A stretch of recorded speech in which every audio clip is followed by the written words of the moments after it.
sura zote zilizoteremka kabla ya hijra ya bwana mtume ilikuwa ina maudhui maalumu zinazohusika nazo. Maudhui ya kwanza, sura za Makka zilihusika na suala zima la aqida. Kama tunavyofahamu, kabla ya ujio wa mtume Muhammadin sallallahu alayhi wasallama, dunia ilijaa ushirikina na washirikina, na hata katika nyumba tukufu kabisa ambayo Allah anaitangaza awwalu baitin wudi'a linnas lalladhi bibakkata mubaraka, nyumba hii ilijazwa masanamu yasiyopungua 300 na zaidi.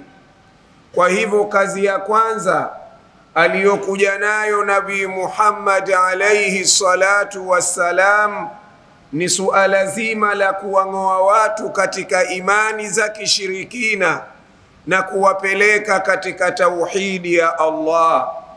Na kazi hii bwana mtume sallallahu alayhi wasallam kwa miaka yote ya Makka ndiyo iliyokuwa kazi anaifikisha ya Mola wake kwa waja wa Mola wake, suala zima la aqida. Lakini suala la pili ambalo subhanahu wa ta'ala alimtuma Nabii Muhammad alayhi salatu wassalam kulifikisha kwa watu wa Makka kabla ya hijra, suala zima al-uluhiyya, uungu wa Allah mtukufu subhana, nafasi yake kujulikana Allah subhanahu wa ta'ala. Na wanatuambia wanawazuoni, huwezi kumjua Allah subhanahu wa ta'ala wala huwezi kuijua nafasi ya Allah subhanahu wa ta'ala mpaka wewe mwenyewe kwanza ujijue wewe ni nani. Na hivyo ndivyo alivyosema mtukufu wa daraja, man arafa nafsahu, mtu atakayejijua yeye ni nani, wapi alikuwa, amefikaje katika dunia, kwa nini anaishi, riziki zinamfikaje, pumzi anapumuaje, uhai ameupataje. Man arafa nafsahu, mtu atakayejijua yeye ni nani, wapi alikuwa, mtume anasema arafa rabbahu, huyo mtu ndiyo atamjua Mola wake na atajua anayostahiki Mola wake na atajua wajibu wake yeye kwa Mola wake. Ndio maana katika aya nyingi kabisa Allah anamwambia mwanadamu, faliyandhuril insanu mimma khuliqa, ebu akae atafakari mwanadamu, ajiangalie mwanadamu ili aweze kujifahamu yeye ameumbwa kutokana na nini. Na kama yeye ameumbwa, akisha kulijua hilo, bila shaka atamtafuta muumbaji aliyomuumba yeye.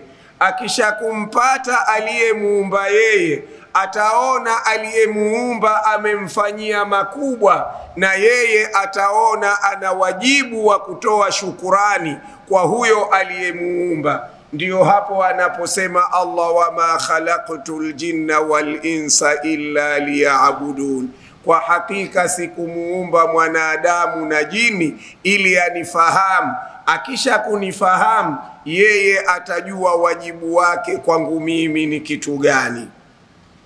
Suala la tatu ambalo mtume sallallahu alayhi wasallama akiwa Makka alilokuwa akilitangaza na kulipigania, wahayun min Allah, ni wahayi unayotoka kwa Mwenyezi Mungu, kwa maana ya Qur'ani, kuifikisha kwa walengwa mpaka wale walengwa wajue kwamba Qur'ani sio asatirul awwalin, Qur'ani sio sihiri, wajue Qur'ani sio kahana.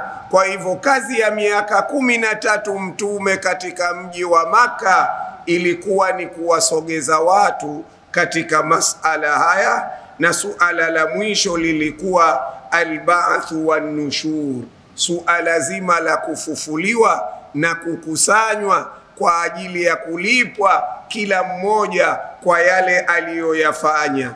Mambo matatu haya au mane haya Mtume sallallahu alayhi wasallama yamemfika mengi, masahaba wake yamewafika mengi, na hata wanawazuoni leo kwa kuyasimamia haya yanawafika mengi.